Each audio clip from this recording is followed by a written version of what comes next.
Hi, Anne. How are you? I'm good. How are you? Uh, I'm fine. It has been a wild week for me, and I went from being completely lazy and doing nothing to having a very, very eventful week with lots of stuff and lots of travel and everything. And now I'm home. We had to postpone this once because of all the craziness that was going on, but all good. How about you? I'm doing really well. I'm taking Charlotte in tomorrow for a dental exam, so we'll see how that goes. Usually that's like mayhem, right? Yeah, so they'll sedate her and stuff, and they're doing x-rays and things, and then we'll want to see what we do next. So Okay. Well, I hope that all goes well. thank you very much. Tizzy, who no one will be seeing tonight because she is now in bed, sound asleep because I fed her before we started, and I kind of overfed her a little bit tonight, uh, and she was happy about that. And then she just dragged herself off to bed and is like face planted and is now sleeping and is with a full belly, so she's happy. Okay, but lots of good stuff was going on. Just as a teaser, we shot the poster for the next year's Noir City Film Festival. Mm, We shot that poster over the weekend, and I'm not going to reveal any details about that because of course. newcomers may know or not. I don't know that. We never revealed the poster until our Christmas show, which will be, I can't remember, the 17th of December or something at the Grand Lake Theater in Oakland. And that's when people will know what the poster looks like, what the program is, and who this year's Ms. Noir City will be. So I think people will be pretty excited and amused by it. And so that was fun. We spent a day doing that. Then the very next day, I shot um, all new episodes for Noir Alley at Bar 355 in Oakland, and then flew down to LA to shoot more stuff for TCM during the week. That was really fun. So and now I just got back and I'm kind of in a jumble, but here we are. So this is great. So Awesome. I'm ready to roll whenever. Okay, let's start with our first question, and it's from Danielle from West Michigan. I'm a fan of most everything I've seen Gloria Grahame in, but I think her standout is Sudden Fear. I'd love to know your favorite movie slash performance of Gloria's, and if you think Sudden Fear and Human Desire are equally underrated. Interesting question, Danielle. I don't really think either of those films is particularly underrated. Um, I think Sudden Fear is a classic, and Gloria is great in it, as is Joan and Jack Palance. But if anything, I think maybe that film doesn't get written about as much as it should because it's not a big name director. It's David Miller, who's good, but he's not Fritz Lang or something. And I actually think Sudden Fear is a better movie than Human Desire. I'm not a huge Human Desire fan, so I actually think that it has a critical reputation that maybe is a little undeserved, just because I compare it to the first Yeah. version, right, La Bête Humaine, and I just think the way Glenn Ford's character is so he's not much in Human Desire. And I just think the earlier version, the Renoir version, is much more complicated and compelling to me. But Gloria is good in the movie. But my favorite, of course, is In a Lonely Place. It's my favorite movie, so how would that not be my favorite Gloria Grahame performance?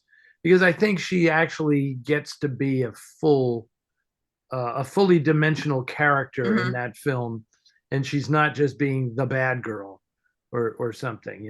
And so I love her performance in that film. I think it's very subtle, and it's the most fully developed character that she was allowed to play, really. Um, Trying to think of other ones that I really like that aren't as well known. I mean, obviously, I love her in Crossfire, supporting role, and oh, I love The Glass Wall. You seen The Hmm. Glass Wall with I have. Vittorio Gassman? Yeah, Yeah. I love her in that film. It's not a typical Gloria performance. I mean, she's really like streetwise and hardened in that movie. I love when she steals the money from the little kids on the street, and she's terrific in that movie. And I finally saw recently a film that I'd been holding out on for years, Man on a Tightrope. Have Hmm. you seen that? I have not It seen Man on a Tightrope.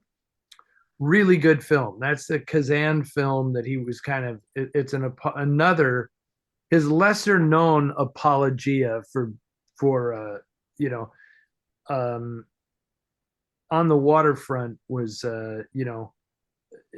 his apology for being a rat, and Man on a Tightrope is sort of his anti-commie film, and it's really good. It's a really good movie, and Gloria is great in that. She plays Frederick March's wife, and it's a carnival trying to. It's based on a true story about a traveling carnival trying to escape from. I honestly can't remember if it was the original story was escaping from Nazis or from the communists, but in this one it's the communists, and it's just really, really great, and she's terrific in it. So there you go. There's three that I can think of. How about you? Do you have a favorite Gloria performance? One of them is A Woman's Secret. I really, really love her in that film. And it's a good movie, which I think maybe a lot of people haven't seen, with Maureen O'Hara. And it's I don't know, her character is just like, I mean, she kind of comes across a little bit ditzy, but then you realize like she's very clever and is just, really good at getting what she wants. And especially her ending is so great in that film. I don't want to give it away, but it's No spoilers here. impressive. Yeah. I really do love her performance in Human Desire. I think that's one of her best performances. And I think it's a film that hasn't been seen as much as her other ones. Hold on a second. Yeah. Yeah.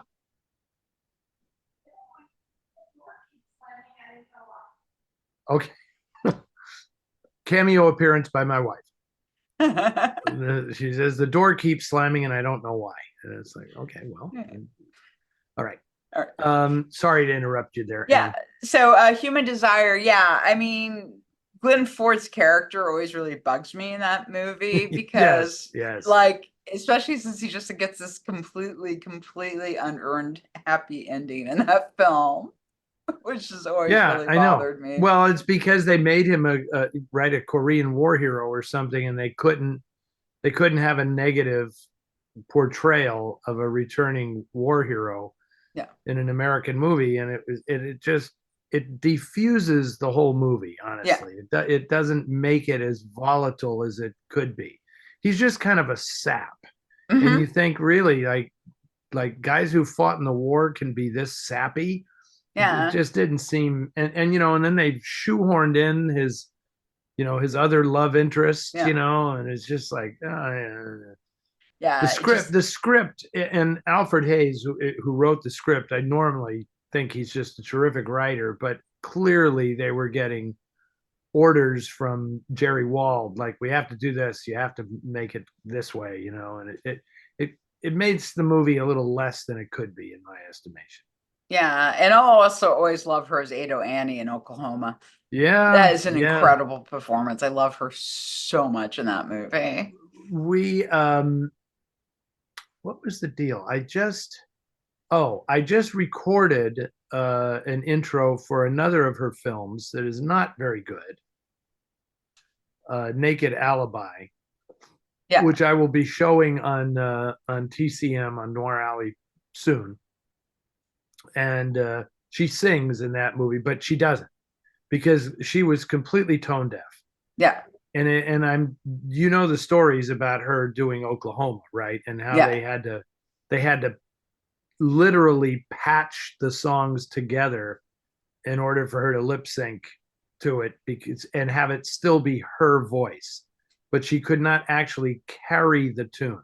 She sang like each word in the song and each note like at a different time, and then they assembled it in the editing room so that it sounded like music. But she is pretty good in the film. Oh, her performance is great, Yeah. and she plays off her love interest so well. I can't remember the actor that played him, but the two of them together was just so hilarious. Yeah, yeah. Yeah. I mean, there's a the trickier question would be what Gloria Grahame performance don't you like? Because I like them all, you know. I mean, there's just ones where sometimes you feel like, she's not really being used properly, and Yeah, and I also really love her in the film with Harry Belafonte and Robert Ryan. Oh yeah, Odds Against Tomorrow. Odds Yeah, Against Tomorrow. It's a very small part, but oh my God. she It's makes the really, most of it. really memorable. And Performance. that part was written for her. That part was not in the original Yeah. story or the screenplay, and Robert Wise felt very sympathetic towards her because no one was giving her work at that point because she'd had her botched surgeries on her lip, and she was like poison. And Robert Wise felt so sorry for her. He told Abe Polanski to just write in a character that Gloria can play. It doesn't have to have anything to do with the plot. We just want to give her some work, and that was the result. And it is really something. Yeah, she's great in that. Yeah. Okay, so you do this one. okay, I don't see a name attached to this one. Whoops. Is there one? No, but I can. Well, you look it up while I read it, and by the time I get to the end, you'll know who it is. Okay. Oh no, it is. The name is on it. It's John. I see. John from Los Alamos, New Mexico. Okay, John from Los Alamos, New Mexico. I see. This was a note that you put in to me. Okay, this is a complicated one. So John says, Eddie, I think you were insightful in assigning strong origins of film noir to the Great Depression, but are you underestimating the effect of World War II on the increased market demand for noir films? Wasn't there a disillusionment in MGM's Everything is Wonderful fantasy films after watching World War II newsreels? Wasn't there an increased market demand for realistic films post-war, many reflecting the working class desperation for jobs and the good life?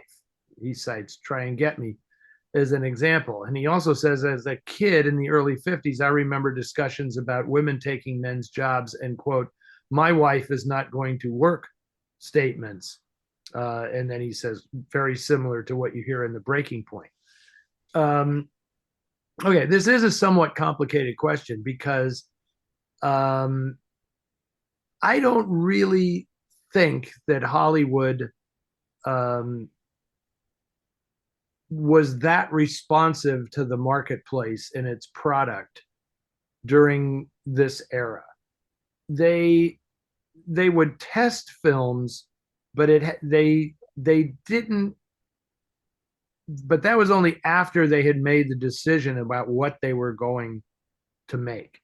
So I get what John is saying, and I actually think that a lot of scholarship about film noir, because it rose to such a prominent place in Hollywood in the post-war years, that I think a lot of people ascribe the situation in America at that time as influencing the films.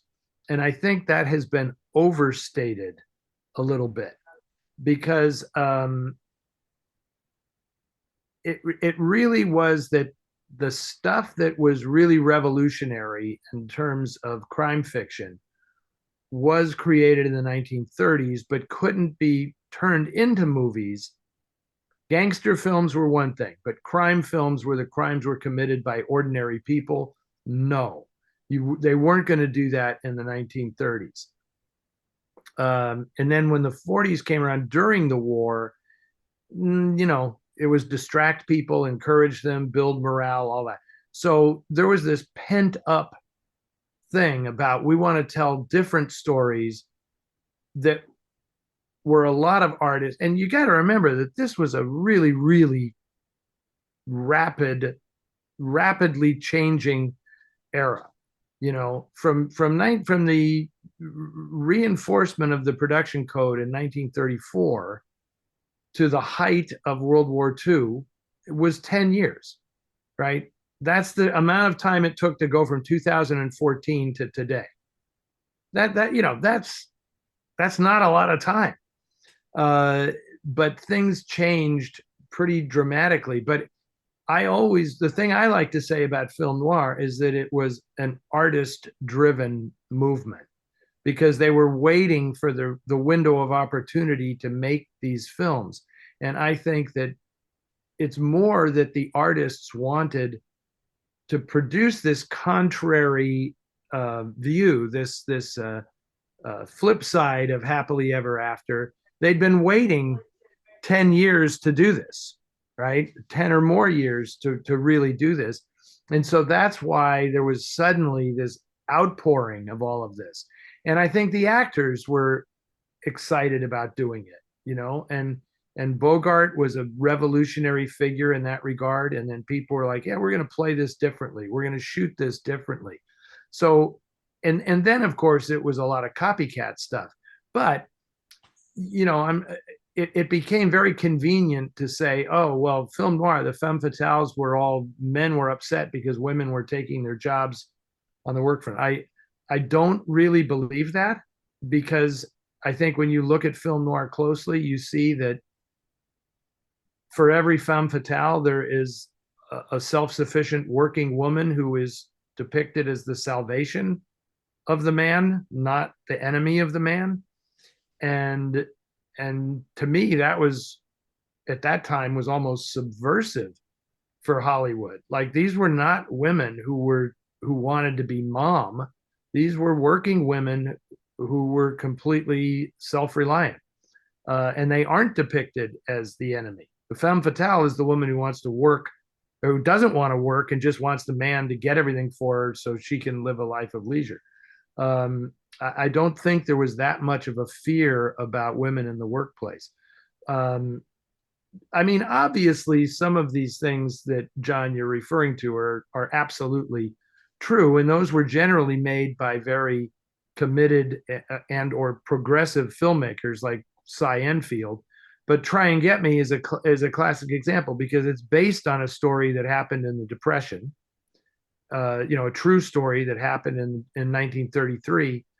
And then by the time they got around to making the film, it was just convenient. And he said, well, we're going to make Howard Tyler a returning veteran who can't catch a break, you know. So that was more just a question of timing. And anyway, that's a long-winded way of saying that I don't think that movies were that as an industry, I don't think Hollywood was as responsive to the marketplace back then as it is now. Like, if there's a big topical event now, there'll be a movie about it if they choose to make such a thing. There'll be the movie will be done within the year. That wasn't always the case back in Hollywood. It was, the studios were like, we're going to make X number of musicals, we're going to make X number of westerns, we're going to make this many crime pictures. So it was just interesting that the crime pictures really changed because they were nothing that the studio bosses were really paying attention to. And that's why they were able to get in more of a message. That's why a picture like Try and Get Me or Crossfire or Force of Evil or something like that would get made and have a statement about society, but it was still a crime picture, and so it was a little bit under the radar.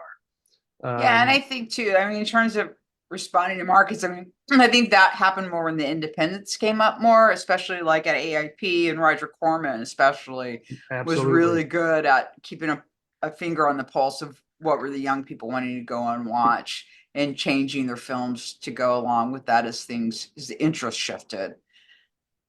That's absolutely true because it was that market, it was the youth market in the 1950s that changed the movie business entirely.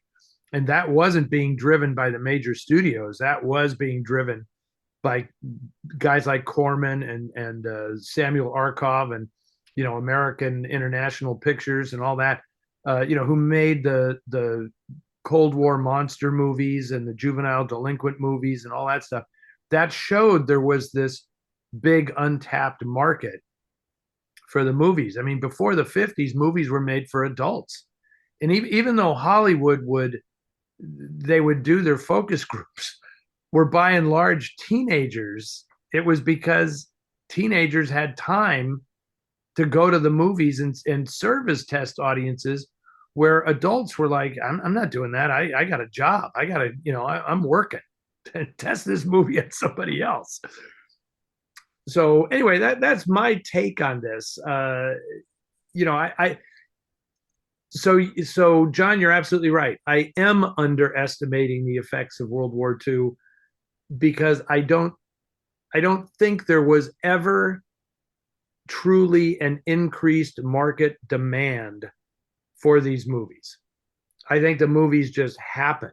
No one was really asking for it. And if you go back and look at like what were the highest grossing noir films of that time, it's going to be The Postman Always Rings Twice and Gilda and Double Indemnity. Maybe Mildred Pierce. Obviously, James M. Cain movies were doing very well.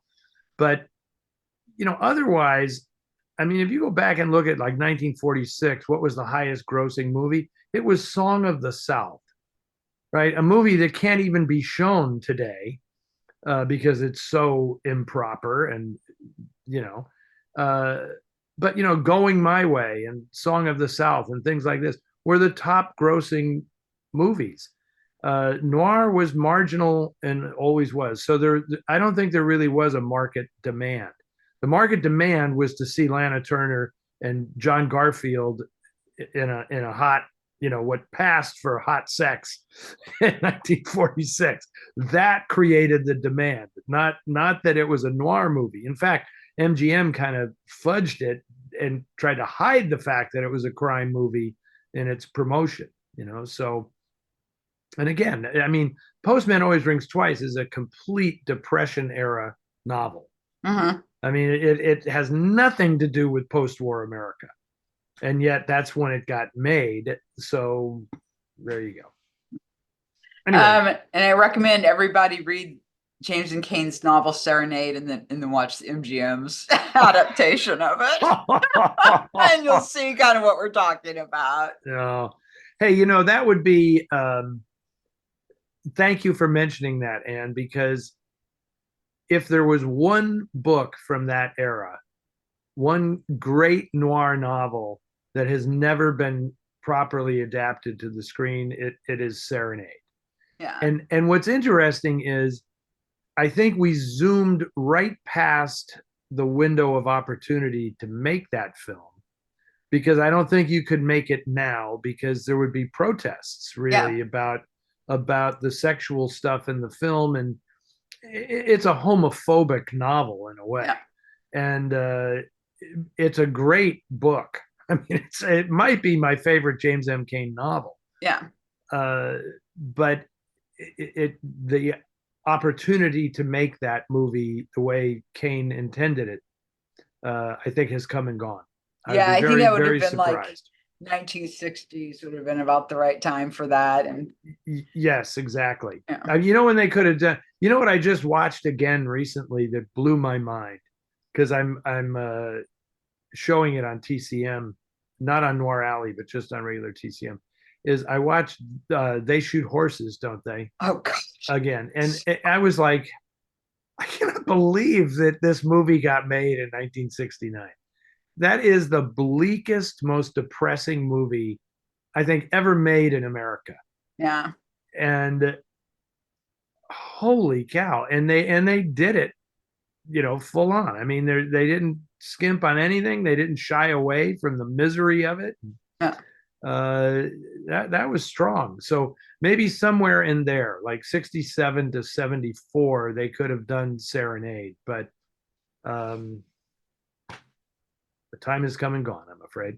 Yeah, and I think the Kane novel that one of my favorites, I don't know if it's my favorite, but I really like it, is one with the woman who's overweight and the guy comes to work on the farm who's a boxer, and they basically he trains her, and it's just like, yes, it's so awesome. I really that love that book. That book, I think, could be made. Yeah. I think the third act would have to be rewritten a little bit, but the setup is fantastic. And you know how I would remake it and it would get made is that clear, and I kept waiting for Kane to pull a Charles Willeford or a Dorothy Hughes, and like he was just not saying that the boxer was black. Yeah. But he's not. But he should be. I mean, that's what's awesome. He gets hired as a hired hand, by this guy, and then the really fat, overweight wife, and then he trains her and she loses weight. I'm telling you, not Amy Irving. Come on, who am I thinking of? Not Amy Irving. The redhead? Yeah. Why am I drawing a huge blank? But it's her. I can picture her in my head, yeah. Oh, this is embarrassing. Yeah. Come on, she's like one of the biggest stars in the movies right now. I want to say Amy Ryan. That's not it. And no, it's not Amy Ryan. It's Amy Adams. Amy Adams, right? Right? So this is so funny. I'm going to have to check in on Facebook to see all the people screaming at us on the thread here. Come on, she's great. She is, and I could just see her, big. Yeah. And then gradually losing the weight. And that I'm glad you like that novel. I have a copy of it sitting right over here on the shelf. That's one of my other favorite Kane novels. Okay. And I just want to let John know that his other two questions, which are much smaller questions, will be answered in the next episode.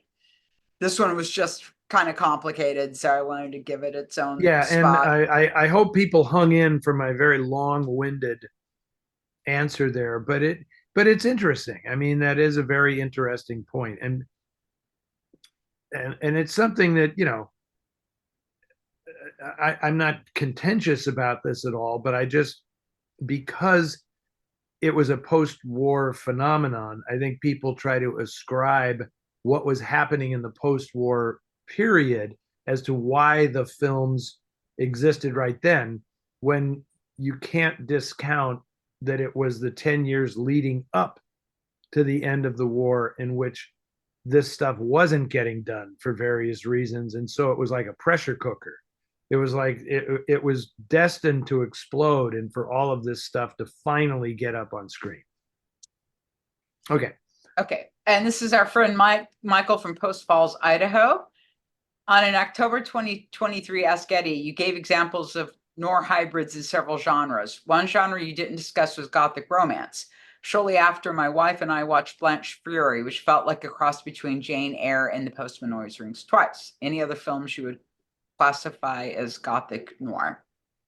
Oh my goodness, yes. So for starters, Anne, do you have a definition of what constitutes Gothic? Because it's I'm assuming what he means. Well, I mean, here, there's like Gothic and Southern Gothic. So Southern Gothic would be like the Renoir film. What is it? The River. Oh God, it's The House by the River, I think is the name of it. Well, that's not Renoir though. That's The House by the River is Fritz Lang. Oh, okay. Right? Maybe I completely the one with Louis Hayward. Yeah, the one with Louis Hayward. Yeah, that's a Fritz Lang film. Yeah. Yeah. But I think Renoir did one as well. But yes, I know exactly what you mean. Dark Waters, Andre Detot's Dark Waters with Merle Oberon is very much a Southern Gothic kind of thing. Uh, in some respects, Among the Living. You've seen Among the Living with Is that Albert yes Decker and with Susan Albert Decker? Hayward. Yeah, Yeah, yeah. that's very much a Southern Gothic. There's usually some like old, plantation in disrepair and the kudzu vines and all that stuff. But it's a mood, it's a tone and a mood. And I always think of Gothic. And I think what's important here is and Michael said it, is he said Gothic romance, Yeah. which is because Gothic implies just a general moodiness and it's like edging towards horror. It has a Gothic vibe to it. But the romance part is really interesting because then it's like that's what really makes it more noir than horror, is in my interpretation. So I would say things like Gaslight. Hmm. Gaslight is a Gothic noir. Dragonwick, which I highly Dragonwick, recommend. yeah, yeah, definitely. This film I dearly love, with Ray Milland and Ann Todd and Geraldine Fitzgerald. So Evil, My Love Oh yeah. is fantastic Gothic noir. And then there's stuff like that, and that's a Gothic romance because it's about a woman who falls in love with the cad. And then the flip side of that one would be something like Ivy with Hmm. Joan Fontaine, It's a where great where movie. yeah, where she is like the ultimate femme fatale, and she's just burning through husbands, killing them all one after another. But there's this romance angle to the whole thing, and it plays very proper and upscale, but it's really, really despicable. And there's also an adaptation of Endless Night, which I think is Agatha Christie's best novel. I And have not seen this. yeah, with David Hemmings. And it's incredible and it's really gothic, even though So it's set if in David modern Hemmings day. is okay, so it's modern day. I was going to It's say if modern David Hemmings day. is in it. Yeah, so it's modern. So it's, I guess it's around 1970 when it was made. So it's contemporary to that time, but it has extremely gothic feeling to it. And it's, yeah, a gothic romance. It really is. I don't want to give, God, it's really like, it's a great novel. If you only read one Agatha Christie novel, it would be Cool. that or And Then There Were None. But I really love it. And it's a good adaptation. That's great. And then Yeah. and then there's so those are the romance ones. And then there's stuff that veers tips a little more towards horror, you know. And I did cheat. I looked ahead at the next question, so maybe I'll save some of my examples of gothic horror because it kind of fits in with what your Yeah. what this next question is about. And I've Uh, got one for the next question as well. okay, good, good. But I would say that a film like The Lodger, right? John Bram directed The Lodger with Laird Cregar, which is like a Jack the Ripper story. That has I would definitely. There's no romance in that, but it's definitely like a gothic horror noir hybrid. Okay, so and I'm sure there are others I'm forgetting about right now, but of those, I would say that Gaslight, So Evil, My Love, and Ivy are three like classic gothic noir movies. You want to read the next one, or am I Sure. reading the next one? You're reading the next Oh, one, I'm actually. reading it. Okay, all right. This is Ken from Oklahoma. Ken says and that's you, right? You're Oklahoma. I am Oklahoma. Yeah. Very good, very good. In the classic film noir era, has there been a film noir that you consider to be part horror, or at least includes elements of horror? I know you consider Psycho to be the end of the classic era, but is there another film that preceded it that included horror elements? Well, I would say Hangover Square, Hmm. again with Laird Cregar, which is also, it's like Edwardian noir. And I know people have heard me say this a million times, but I just say to those people who dismiss anything that isn't a 40s or 50s noir and say it can't be because it's in Edwardian England, it's like noir is not about the clothes, right? Yeah. It's not about the clothes. So yes, Hangover Square to me is definitely a film noir, but it feels like a horror movie. And I've shown the picture of Dorian Gray at Noir City with when it was our art Mhm. themed festival. I've shown that, and that certainly has uh, horror elements, as does Among the Living. But it's funny because the thing that kind of demarcates this is if the horror stuff has a supernatural element, I tend to not think of it as noir, which is why it's so easy for me to think of Psycho as a film noir because there's no supernatural element to it, and Hangover Square has no supernatural element to it. Dorian Gray, a little Supernatural. bit, Yeah. it's pretty supernatural. Yeah. Uh, anyway, what was the one that you had that? I have like a couple. So one is Seventh Victim, Oh yeah, which is an incredible film, and it has to do with Satanists, but there's nothing supernatural. exactly. And then Leopard, is it Leopard Man? Leopard Man, yeah, Leopard Man's the right title, which once again has, you think it's something supernatural, but it's not, and that's based on a Cornell Woolrich story. And then this one isn't, I'm just talking about this one because I love it. It's sort of related, but I Walked with a Zombie is my favorite Val Lewton film. And Val Lewton was a producer, if people don't right. know. And so it definitely, I mean, you call it Gothic, even though because it has an element of that, but I mean, I think in whether or not supernatural is sort of up to the viewer. I mean, it's left really kind of open at the end, even though I would argue that it's really romantic with a capital R. Because one of the things I love about it is at the beginning of it, you think that the main male character is like this Byronic hero, and then it winds up that it's really his half all brother who looks all American is really the Byronic character in it, Right, which I just right. love that about it. And I love that movie so much. So everybody should go watch I Walked with the Zombie. These are all Val Lewton movies, and that Yes, is, all three are Val Lewton. well, Val Lewton is like the epitome of noir style, but he doesn't really make crime films. He Mm-hmm. makes spooky. I mean, they gave him the quote unquote horror unit at RKO to make his movies, but not all of them are real horror movies.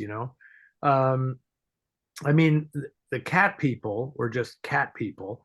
I mean, if what I love about his movies is the ambiguity because, you know, you could read that movie several different ways. Mm-hmm. You don't have to believe that she turns into a panther. She just turns into this deranged killer, psycho killer, Uh, but it works either way, because stylistically these films are so fantastic. But it is interesting because I would say that The Seventh Victim, and this is kind of interesting, is clearly to me a film noir. Mm-hmm. Because even though it gets into Satan worshiping and all that stuff, they're just a bunch of goofballs who meet in a house in Greenwich Village and Yeah. all believe the same insanity, right? Mm-hmm. Then you compare that with a book or film like Rosemary's Baby, which is basically the same thing, but that's a horror film. Yeah. Uh, and by the end of Rosemary's Baby, there's no question about it, and or is there? Yeah. I don't know. Yeah, because this really reminded me of the film Immaculate, which came out this year. And Ted and I just watched it. Ted loved it, which was the response I was hoping for. And it's about this young nun who goes to a convent in Italy and takes her vows there and stuff, and she becomes pregnant immaculately, The you Immaculate know, Conception. the Yes. Immaculate Conception. But what it does with that is not what you're expecting. And it literally, like that end of that, the last scene of that, I loved so much because it was such an FU to Rosemary's Baby. So, and that's all I'm gonna say. Okay, and interesting. Super happy. Interesting. Okay, good. Thanks for the recommendation. I was hoping you would give me something that I could watch tonight. Oh, yeah. There's just 3 scenes of pretty intense gore. Ted and I covered our eyes, but other than that, it's that surprises me. Anne, I wouldn't think you were an eye coverer. Oh yeah, I don't actually like gore. You just like the anxiety and the anticipation that in the suspense. Yeah, exactly. That's what I enjoy about it. And then, but sometimes, I mean, but like something like John Carpenter's The Thing or Dario Argento's films, it's like you can't look away. Yeah. Which to me is a real testament of them as filmmakers, that I just wind up like just staring like a zombie, so to speak. Wow. Should I confess that I've never seen The Thing? I've never seen The Thing. I've never seen Carpenter's The Thing. I know. I've never seen it. It's frankly, in a lot of ways, it's a film noir. Because it's primarily about the increasing paranoia of all these guys isolated on the station, and there's this monster that can imitate people. So that's really the driving force of that film, is the paranoia of them, how they're falling apart because they don't know who to trust and who's well, now see, it's interesting because you'd like it. I'm pretty sure I'd like it. And in my situation, it's more, when will I have an opportunity to see this movie? Because there's no way I will get Kathleen to sit and watch that film. There's no way in hell. But it also reminds me of a film in the next issue of the Noir City magazines. Steve Cronenberg writes about, in the noir or not department, Steve writes about The Hidden. Have you seen The Hidden? It's a great film. Yeah, which in a lot of ways is very similar to The Thing in that, right? There is an alien life form that inhabits these things and changes the people. But in The Hidden, it doesn't turn into this horrific monstrous thing. It just becomes humans at their worst. It's like, and so to me, that stays within the parameters of being a film noir, even though it's like it's who knows what it is, and at a certain point, do I really care? Yes. I mean, the interesting stuff is when you get these odd hybrids where they're mashing up genres, police procedural with a horror film, with a film noir, with a science fiction movie. So to me, that's all really interesting. But anyway, it's good to know. Wow, you cover your eyes in the gory parts, and that really surprises me. Yeah. I am not a gore hound. I am not in it for the carnage candy. That is not my deal at all. Yeah. Okay. All right. Shall we continue on here? Yes, we should. Let's see. So this is from Noah. Oh, wait. I have a pause. Okay. Because I'm sure everybody who's watching this has noted this, and I don't want people to think I didn't notice that you have a new fabulous haircut. Yes. Right? I know. Right. Tell our viewers that it's the first thing I said when I came online, right? Yes. When before we started recording, he was like, "Oh, your hair," kind of thing. So yes. I decided to cut it off. It looks tired of fabulous. It looks fabulous. Thank you. It has kind of a 30s thing happening. You could very easily like play a somebody in the 1930s. I could see that working with this haircut. It'd be good. I am a big fan of short hair on women. Big fan. Yeah, because my ex, Brendan, who I don't know if people know, we're really good friends. I told him, I'm cutting my hair. He goes, but I like your hair long. It's like, too bad. The best thing, when people say, what was COVID like? I'll say, well, it was great because my wife finally started cooking and she cut her hair short. Actually, I cut her hair short. I cut her hair. And she kept it. Now that COVID's over, she says, what took me so long? I So know. yeah. Yeah, because I've had it really long and cut it before. This is not my first time, but it just got to the point where I just don't want to think about my hair anymore. Yeah. I get it. I totally get it. I'm going to move over this way because I'm blocking that light behind me, which is Oh, altering everything. Okay.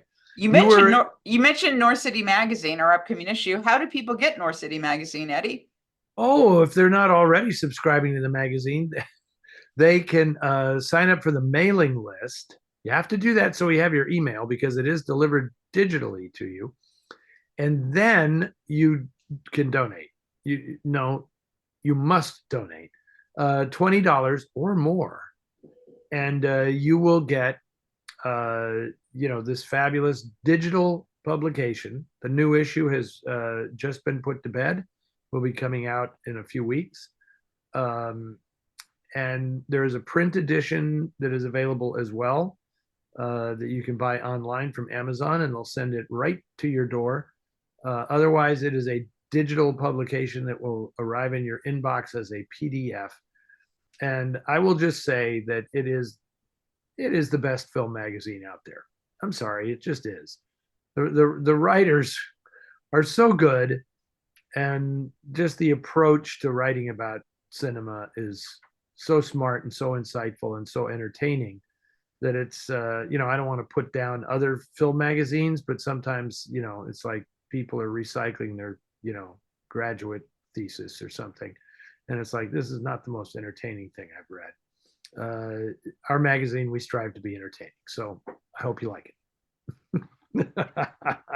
And we also I'm have gonna keep. We're not having an earthquake. I'm just moving around here because I don't want that doorway to be shining behind me because it alters the whole scheme of things here. Okay. yeah, and we did start also offering a print edition, and you can buy those on Amazon.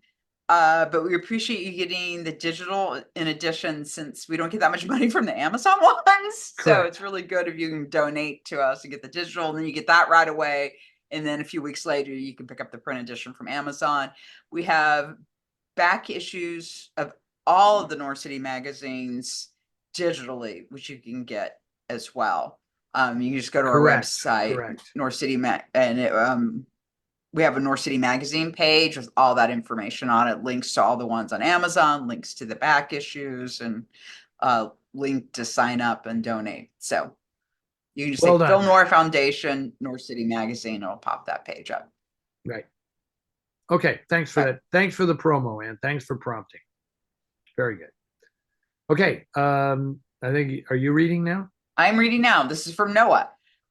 Could you please explore the possibility of the Foundation or TCM showing the documentary Charles Lawton Directs The Night of the Hunter?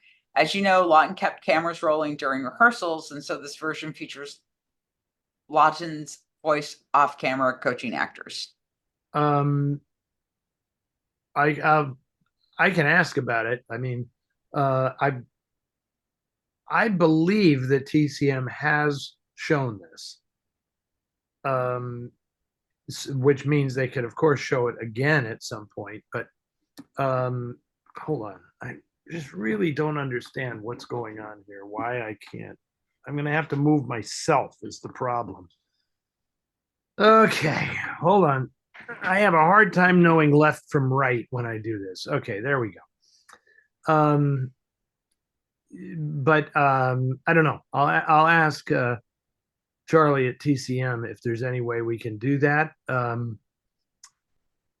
If I showed Night of the Hunter on Noir Alley, which I haven't done because TCM does show it quite a bit, and that I don't see the need to do it again. But when I show things on Noir Alley, I do get to sometimes suggest a follow-up, like let's show this after what I show if there's some connection between the two. So I'm hating that door back there. I'm hating that door today. Okay, stay in one place, Eddie. Yeah, this is probably a good time to tell people too that there's a lot of things that maybe you've wanted to see on Noir Alley that's actually showing on TCM. And we do, if you go to the filmnoirfoundation.org, there's a TV listings page, and I list all the noirs playing that month on Turner Classic Movies. So like this month, Eddie's off for Noir Alley because of Summer Under the Stars, but we still have like they're still playing a bunch of noirs, and you can see what what they are and when they're playing. And also because this comes up sometimes on our social media page, but if Noir Alley isn't on for the month, I always put a little article about that at the top so that you know when it's coming back, why it's not on, and things like that. So it's a good way to keep up with the film noir stuff. I mean, I also write, we also put up Eddie's listings, too, but it's just also everything else. And it is kind of interesting because, well, I will be, just FYI for people who watch TCM, I will be on Summer Under the Stars before it's over. I'll be presenting the primetime movies for Fred McMurray and Marlene Dietrich. Oh, wow. And yeah, and one of those is Double Indemnity. Yeah. Double Indemnity, Murder, he said, and Above Suspicion are the three Fred McMurray movies I'm showing. And I'm trying to remember, the Dietrich films are Blonde Venus and Morocco, and oh God, I'm drawing a blank. Angel, the Ernst Lubitsch film, are the three Dietrich ones. I don't know what days those are. I think one of them might be the actual last day of Summer Under the Stars. So that's all. But also, people need to know that sometimes I plan out the Noir Alley schedule way in advance.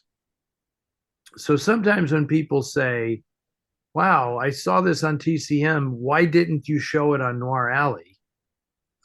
It's because it maybe was not available at the time I looked at the list of available titles to program for Noir Alley. The film may not have been on that list at that point because everything is in flux, because, I've said this before, I'll say it one more time. Just because it shows up on TCM doesn't mean the TCM can show it anytime it wants. It licenses these films, and there are terms to the license, and so they get a certain number of broadcasts during a certain amount of time. And so if it falls outside of the Noir Alley window, then I can't show it, but then I have to wait until it cycles back around again, and then maybe I can show it later on. Okay, that's that. Me now, right? Yes. Perfect timing, Anne. Yeah. The question from Andy is, any chance you could feature the original 1946 version of The Killers on Noir Alley? It's funny, I'm answering the questions before they're even asked. Okay. I know you've shown the 64 version, which is also great, but the original is arguably one of the top noirs of all time. I've been watching Noir Alley almost from the beginning, and I can't think of any other film of this level of fame and quality that hasn't been given the honor. Well, I can. And I remind you that Kitty is innocent. Kitty is innocent. Except our kitties. Our kitties are not innocent, but yeah, that kitty is. Yeah, I will eventually show it. It's a Universal picture, and my the inventory of available films from Universal is smaller right now than it is for some other studios. So if I have the option of showing, like, I think like 4 or 5 Universal pictures a year, and I've probably stayed away from The Killers because I'd prefer to show something that's more rare. But I try to mix it up. I mean, I try to, I'm coming back from Summer Under the Stars with Out of the Past, right? So, I mean, that's as big as it gets in the noir world. But I will definitely get around to showing The Killers. No question about it. And thank you for watching, Andy. I appreciate that. Okay, You Okay. go. This is from Keith. Have you perchance seen David Fincher's The Killer? 2, have you seen Burn? Spoiler alert in that I thought it was akin to Patricia Highsmith's Ripley Goes to Evan Lenoir's Bridehead Revisited. I don't know if either of these interesting films are neo-noir, but they certainly have come from a dark yet fascinating place. It's a bit easier to emphasize with Fassbinder's Hitman than Cohen's murderous sociopath, but I don't think either fit into the template for hero or the role of typical protagonist in a thriller. What do other noiristas think if they ever saw either movie? Okay. So answer in the Facebook and YouTube about what you guys think. Yes, perfect. I honestly, I started watching The Killer and I didn't get through it. It just did not really engage me. I don't know why. Maybe because I had just watched Le Samurai like 3 days That's a tough before or follow-up. something, and it's like and Stoic Icy Hitman. It was like maybe I've had my fill right now. I will definitely give it another chance because I like David Fincher's movies very much. But there was nothing for me to hook into in that film. I have not seen Saltburn. I have seen Saltburn. What did you think of it? Well, when I saw the preview trailer for it, I was like, I'm not seeing this because it just looks like Brideshead Revisited. So it's really funny to use that description. But Ted was like, you've got to watch this, So Ted and I watched it together. I mean, it's a beautiful film. Like, it's just a really well-made film.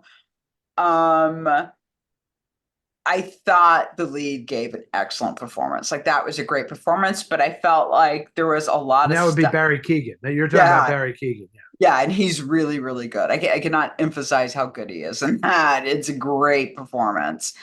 But it's also very like there's just some. Ultimately, it's about a bunch of rich people. So my feelings about that. But if they get progressively slaughtered through the movie, I might that helps actually. Oh, and they so do. Okay. Yeah. Well, I don't want to give too much away. But I felt like there were some scenes in there that just felt like they were in there like to push an envelope, and I find that immature filmmaking that will always bother me, where it's just like, okay, yeah, great, wow, you're daring. Well, yeah, I mean, okay, so we agree. I have little tolerance for super clever movies that are just like trying to be too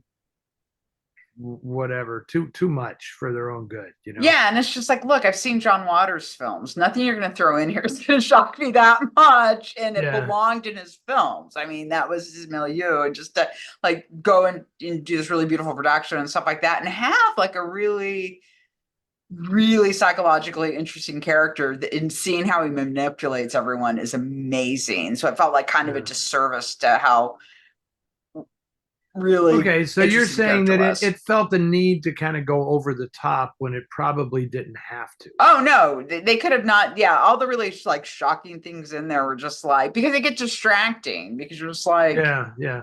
Well, you know, I kind of feel that way about what's this guy? He's so popular, this filmmaker now, Lathrimos, Yorgos Lathrimos, I think his name is, something like that. I haven't seen any of his films. I have no desire what was the to one see that what was the one that what's her face, Emma Stone, won the Oscar for?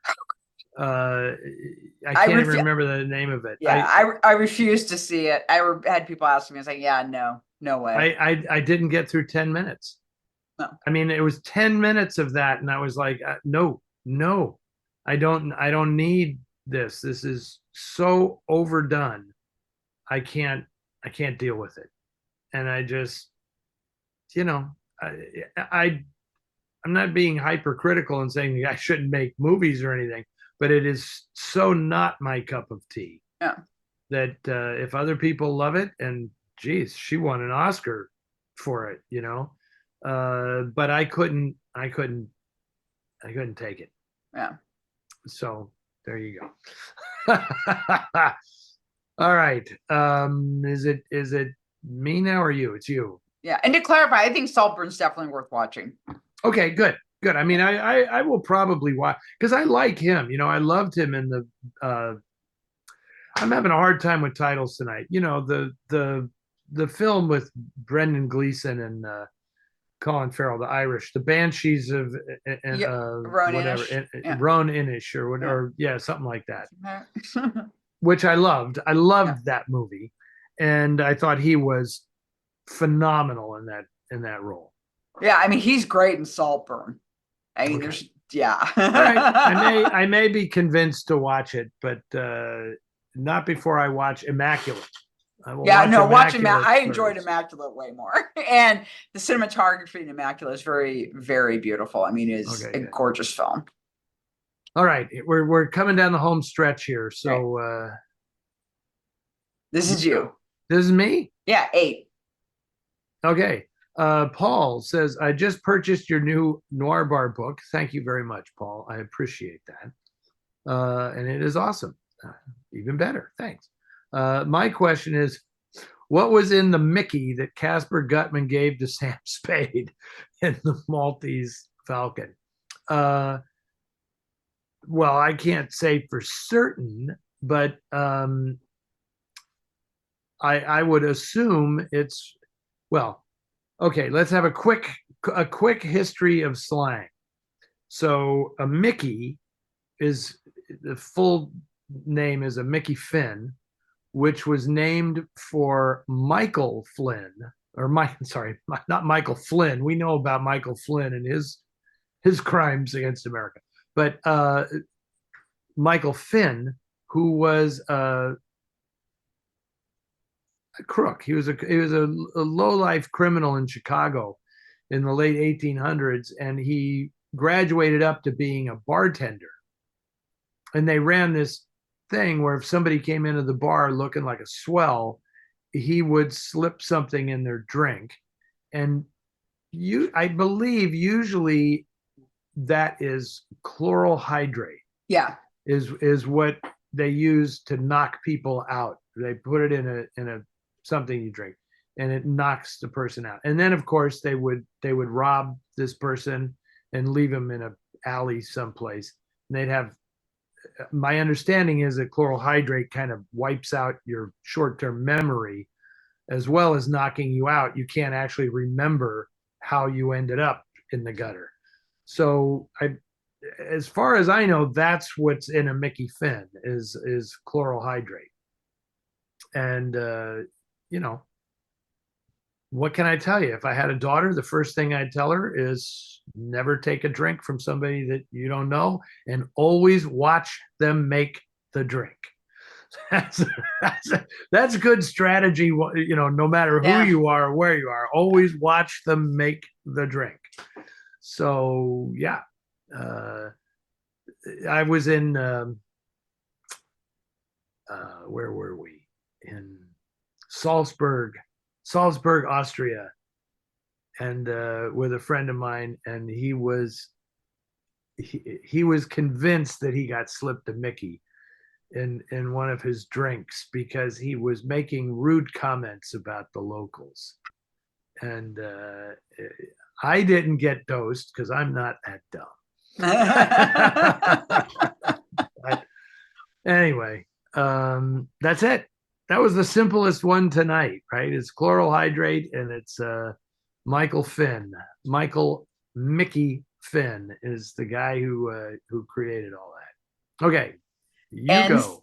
Paul from Fargo Land. In the 1942 The Glass Key, William Bendix has to pause his thumping of Alan Ladd when Ladd loses consciousness. Bendix comments that he throwed another Joe. Eddie, I'd like to know the genesis of this odd line, which scenarist Jonathan Latimer lifted from Dashiell Hammett novels. Since when had throwing a Joe mean passing out? I see. You're doing it again, Anne. You're grouping these very efficiently. I have absolutely no idea, right? And I will confess, in like the 15 minutes that I had before we connected online, I saw this question and I went to my indispensable dictionary of underworld of American underworld slang, and there is no reference to throw a Joe or throwing a Hmm. Joe. I have another book that is an even fatter volume of American slang, and there is no reference to throwing a Joe.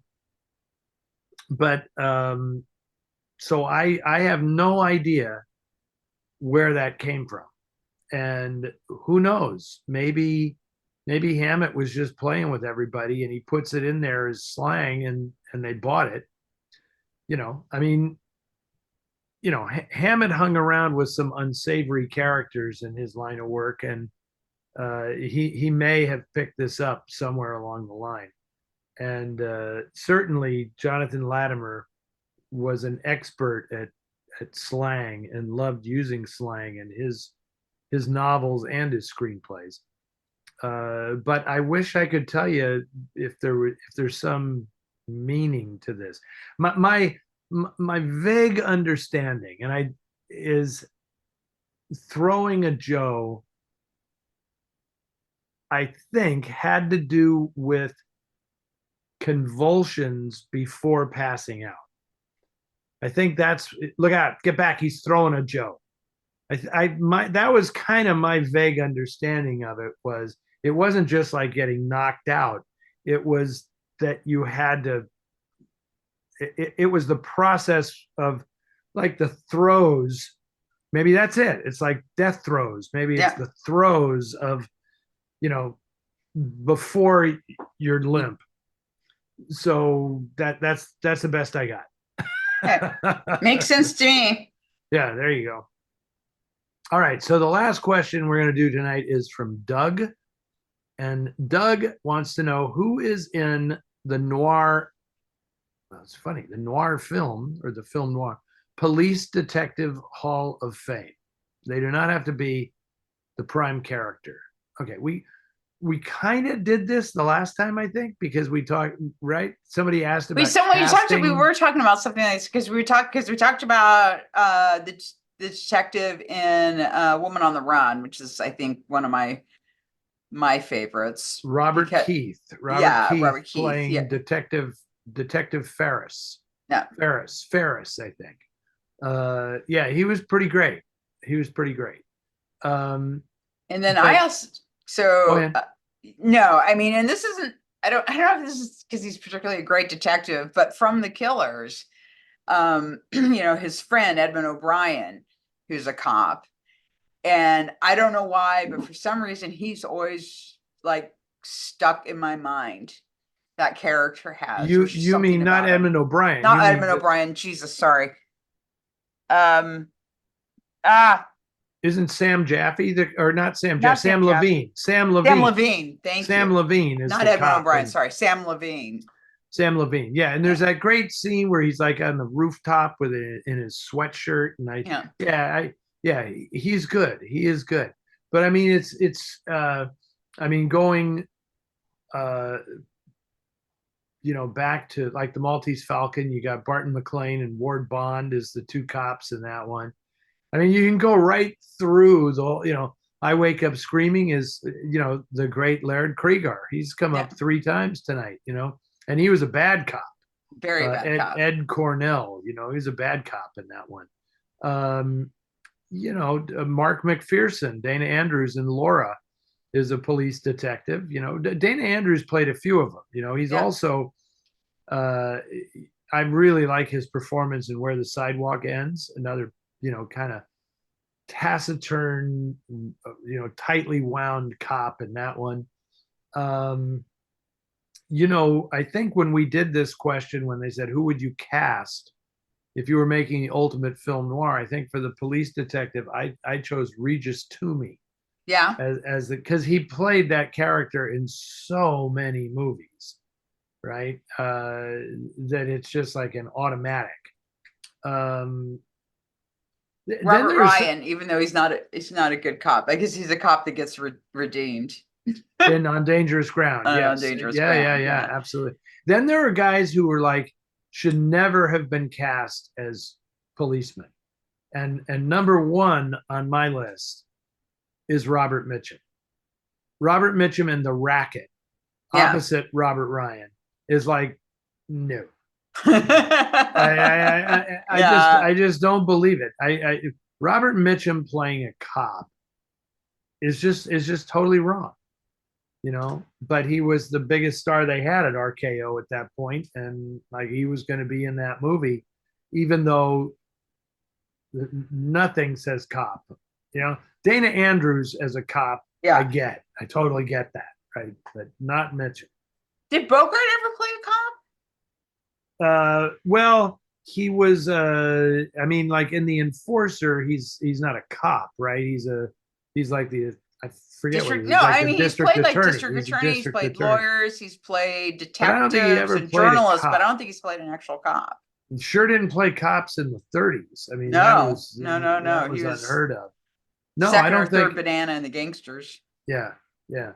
I'm trying to think of like who else. You know, Victor Mature and Cry of the City. He's a little better, not a lot better than Mitchum, but a little better than Mitchum, being a believable cop. Um, but it's tricky, you know, to get a really believable cop who was also like a star. That just didn't happen, and it's also like not a in film noir, the cop is always pretty much the supporting character. He's Yeah. never really the lead, except in something like Where the Sidewalk Ends or Shield for Murder. Or you want to talk about Van Heflin wasn't a police detective. He was just Oh, the Prowler, yeah. you know, in The Prowler, he was just a beat cop. You know, he's just a prowl car cop. Yeah, because it was interesting that you rarely saw uniformed police officers in any movies, you know, as major characters in any movies from this era. Right? That's why it's really weird. Like the movie Between Midnight and Dawn, which was originally called Prowl Car. Have you ever seen that? It was a Columbia picture with Mark Stevens and Edmund O'Brien, or partners. I believe that was the first movie where the two lead characters were cop partners, uniformed cop partners. And it was you just Yeah, I think you're never right. saw that. Yeah. Never saw that. I mean, later on, of course, this would be the most commonplace thing on television. Adam 12. Exactly, exactly. And just everything, you know. But even like Dragnet, they were not uniformed cops, right? They were plainclothes cops. But that movie was like, that's its big standout thing. It's like, is this in fact the first time that two uniformed cops were the co-stars of a film? And I would say too, Ricardo Montalban. Oh yeah. In Mystery Street, Yeah. Ricardo Montalban. Yeah. And then also Mary Ryan. Marcia Hunt, Mary Ryan detective. Yeah, we cannot Good forget. call. Yeah. Which, you know, sadly, that was supposed to be a series of films. Yeah. Marcia was going to do a whole series of movies, and it never got past the first one, unfortunately, which is not bad. It's actually a pretty fun movie. I remember we showed it at the Egyptian Theater in Hollywood, and Marcia was there, and she was quite tickled revisiting that film. Yeah. You know, it's a really fun film. I really enjoyed it. I would really wish it had gone to series. It's too bad. Yeah, we only got one, because it was really good. I really liked it. And it wasn't the only time she was like law enforcement, because she was in Kid Glove Killer. Yep. As well, with Van Heflin. Yep. Which is like one of the early forensic science cop movies, you know, where they're like analyzing the guy's hair and all this stuff, and it's kind of dopey the way they do it, but it's there. It's forensic science being used to solve a crime in, like, what was that, 1942 or something.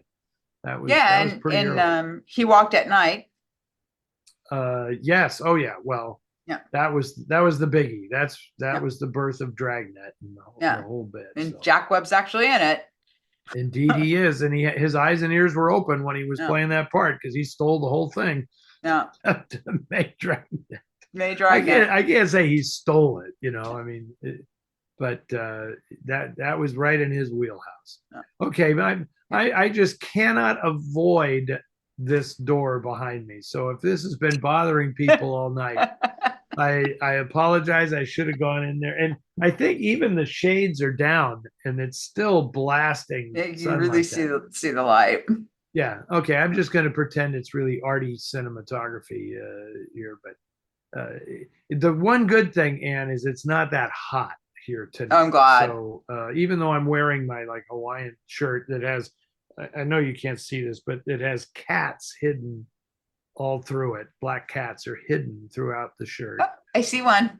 Yeah, there you go. So Three. yeah, they're all over the Yeah, place. that's very cool. Anyway, I'm So sure what have people, I yeah. probably bored people so much they were counting the black cats on my shirt. So what have you been reading? What have you been watching? Watching not a whole hell of a lot. I'm going to confess that I've been watching the Olympics, Yeah. right? Uh, Mostly. And then as soon as the Olympics ended, I was off to the races with all that work stuff I was talking about at the top. I am reading. I just happen to have two books over here that I'm reading, and they're both film books. My friend Odie Henderson, who is the film critic at the Boston Globe, has this new Oh, book out, which is his a very personal history of blaxploitation cinema. Odie is a terrific writer, yeah. and this book is really fun. And it not only is he a terrific writer, he's a great guy because he'd still be a great guy even if he didn't come to every Noir City we have out here. He comes all the way, from back east out here to attend every Noir City festival. So thank you very much, Odie. Very entertaining book. I mean, I'm enjoying it very much. And I just gotten him reading Walter Chaw's monograph on one of my favorite movies of all Oh, time, Miracle Mile, which I absolutely love the movie. And I really, this is the kind of film book I really get into. I mean, Walter, who is a great guy, who I've met a few times. He lives in Colorado, and he is one of the programmers at the Alamo Draft House back there. In addition to many other things that he does, um, and but this is he's like writing about this book because of what it meant to him because he saw it at a particularly catastrophic point in his life, which he talks about in the book and kind of ties the whole movie in with what was going on with him personally at the time. And I know some people don't like that when they read about film. It's like, just talk to me about the film. I don't want to hear your personal story. But, we take movies so seriously that I really love books like this where yeah. people talk about, they take the deepest personal dive imaginable into a movie because it means so much to them. And there's a little bit of craziness in it, because you start looking at everything, and everything becomes significant. Now, I know for a fact, having made films and all this kind of stuff, that half the time the stuff people see in the movie, you never really intended it, or else it was just a happy accident. But I really love reading about people's reactions to the films and how, this meant this. At least it meant that to me, So it's fun. How about you? What are you reading and watching? Well, I saw for the first time on Friday night, um, Witness in the City, which I'd never seen before, and I am a huge Lino Ventura fan. I Yeah, yeah, evidently have a thing for ex-wrestlers because I love Nat Pendleton too. And beautiful. yeah, and that's a great film. If people haven't seen it, it opens up with this guy committing a very like sympathetic murder. Like you're kind of like, okay, like I can see why you're doing this kind of thing. But then someone sees him leaving the place, and so then he kind of makes a decision to hunt this guy down, and there's sort of this increasingly unethical decision making as the film goes by, and it's got a really good jazz score too. I really Wow. like the score a Okay. lot. Yeah. So, and I watched it on Hoopla for free. Yay, public libraries. So yeah. Okay, I will look for it. I And have it's a not great seen film it. about Paris. If you want to see lots of great nighttime shots of Paris, and it's centered around a radio cab company. So you got taxi stuff too. And Wow. Okay, yeah. this sounds great. So one of this past Sunday when I was shooting my Noir Alley stuff, I'll just tell people those folks who hate subtitles when I show movies with subtitles will be very upset to know that I am showing Jean-Pierre Melville's La Deuxième Souffle, Second Wind, with Lino Ventura. That's coming up.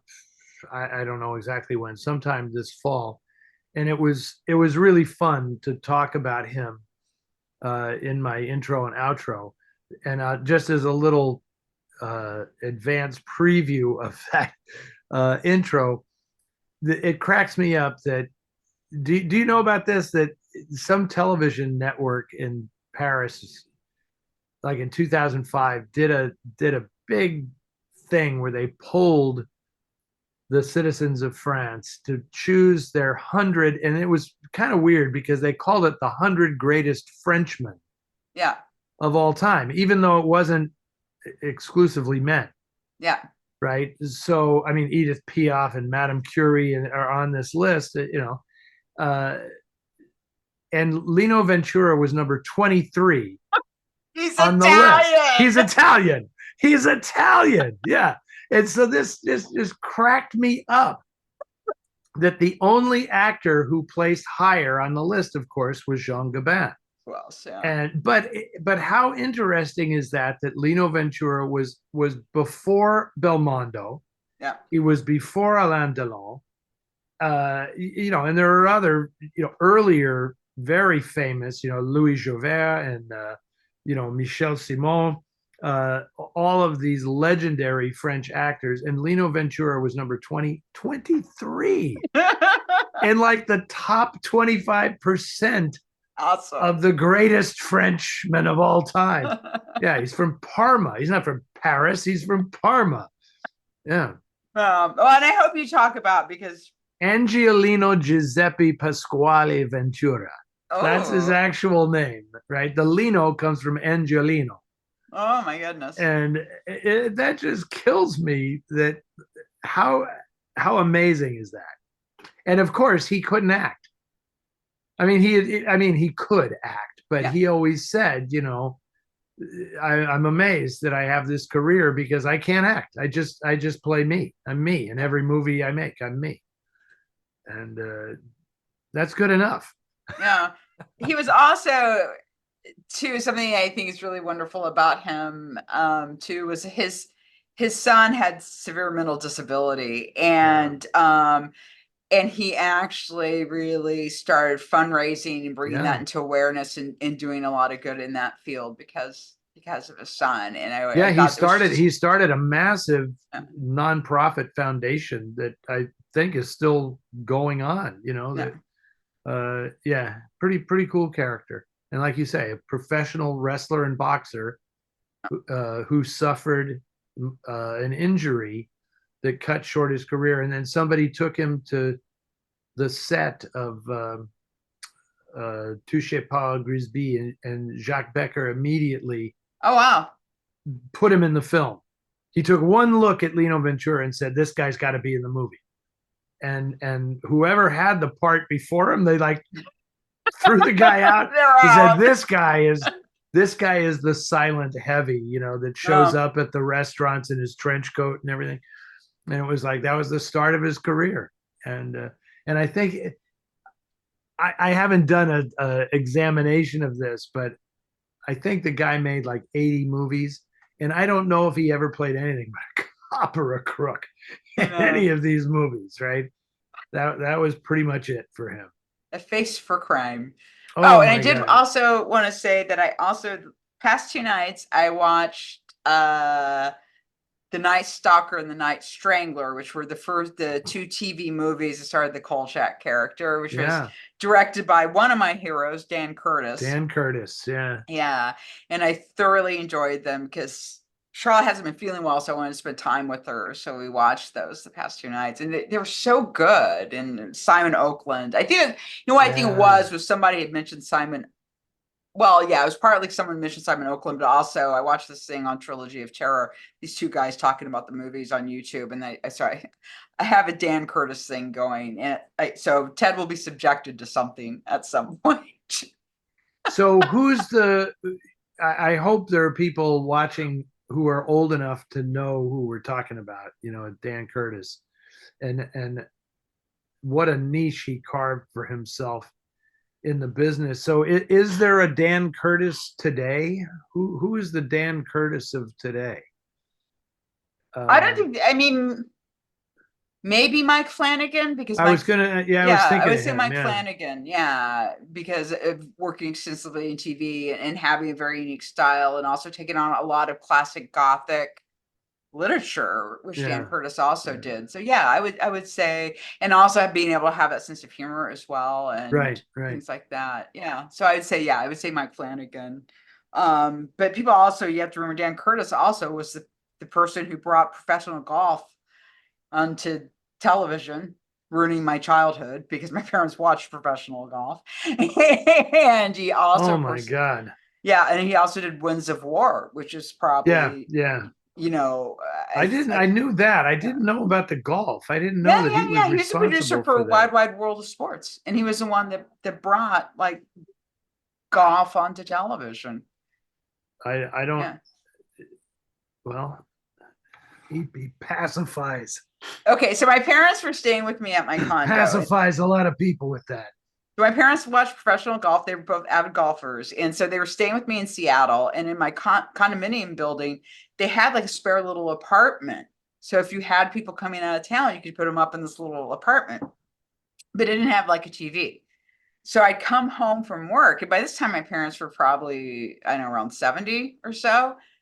And so I'd come home and they'd have the golf channel on, but they're both like pretty deaf, so they'd have it like blasting, and it's like the most bizarre sound to hear whispering because the golf commentators Loud. always whisper Yeah. really loud. And as he approaches the ninth green, it looks like he's choosing his club here. That's so funny. And they just to hear that full volume. Well, of course they had to turn it up because they're all whispering. Exactly. Classic. I've learned new things about you tonight, Anne. This is great. I love it. I love it. Okay, so I think we made it through all of this, and Yeah, we'll I don't know when this is airing, but I'll just run through it really quick. the 22nd, Okay, the 22nd. week from today. Okay, then I'm actually going to the Telluride Film Festival, and then right before I go to Noir City, Chicago, which is what is that? The 6th through the whatever the next 12th, Thursday is, 6th through the 12th of September. Then I am coming back home and then going to Noir City, Detroit, correct? which I believe is the 19th to the 21st, I think, 19, 20, and 21 in Detroit. And then Noir City, DC, which is I think it's October 11th, starts on October 11th and goes a long time through the 24th or something. I'll be there the opening weekend. Foster Hirsch will be there to close things out. And then I do the TCM cruise, and then uh, Noir City, Philadelphia, which is actually in Phoenixville, Pennsylvania. Um, and that is November something to something. I think it's like the 14th to the 17th or something like that. It's on our website, It's on the website. filmnoirfoundation.org. Go to the news page. We have a whole list of them. And just let people know the passes are on sale now for North City, Chicago, and the schedule is up. And then individual tickets aren't up yet, but maybe by the time this airs. And then North City, Detroit, tickets and passes are available. And that's at the Redford Theater's website. So just if people are interested in coming to those. And also, I just wanted to do a quick shout out. So the person that asked us who is in the Noir Film Detective Hall of Fame is my friend Doug. And Doug and I have a Colombo group. Oh, very good. So if you go to Facebook, it's Just One More Thing, the Colombo Experience, and we post some stuff on there. But the point of the group is we have a watch along where we get together via Zoom, and everybody plays their own episode, and we chat to each other. And in the chat function, we talk before and after via video, but it is a lot of fun. And we have a lot of people that have joined the Facebook group but are not joining us on the watch alongs. But it's really, really fun, and I've been having such a good time. It is so much fun to be watching these movies, you know, because I've seen them all, but it's fun to be having it with other people, you know. Yeah. Well, you know, watching movies and TV shows, it a communal experience, you know. Yeah, and it's really fun. It's really fun to be doing that. I'm and not super big on talking during the watching of the movies, but yeah, and with the Colombo, but if you've all seen it all already, what difference does it make? You know, then Exactly. you're just having a good time. And there are times nothing wrong with that. Yeah, and with the chat, there are times where you see the chat drop off because everybody's like really focused on what's going on. Yeah, but I'm interested to see what will how people react to my favorite episode that's coming up. We're in season 3, which is an incredible season, and my favorite episode's coming up. So I'm excited to see how people react to it, because it's quite moving. Actually, it's very, very moving. And I don't know, you're awesome. You're just awesome. What can I say? Okay, I'm gonna go eat dinner. Okay. Kathleen has made dinner tonight. So nice. Yeah. Oh, so cool. I don't know where you went. I'm still here, I think, but I can't. Oh, there you are. I just started moving stuff around and I lost everything. But okay. So we'll sneak another one of these in soon. Yeah. It'll probably well, we'll discuss it. Yes, we'll try and figure out our shooting schedule, because I think we're gonna have to catch as catch can. Yeah, because things get really, really busy for me in September, and we'll fit one or two in there somewhere. So and anyway, thanks everybody for the questions and for watching. I hope it was worthwhile. Me too. And thanks to everybody for watching, commenting. It's really fun. I enjoy being in the comments when we broadcast on Facebook. It's really fun. And I just want to say thank you to our regulars, because we have people that always show up for that. People we can always count on. Yep. Yeah. And that's actually how the Colombo group started. Okay. Very, very good. Okay. Thanks a million, everybody. Okay, have a good night. Good night.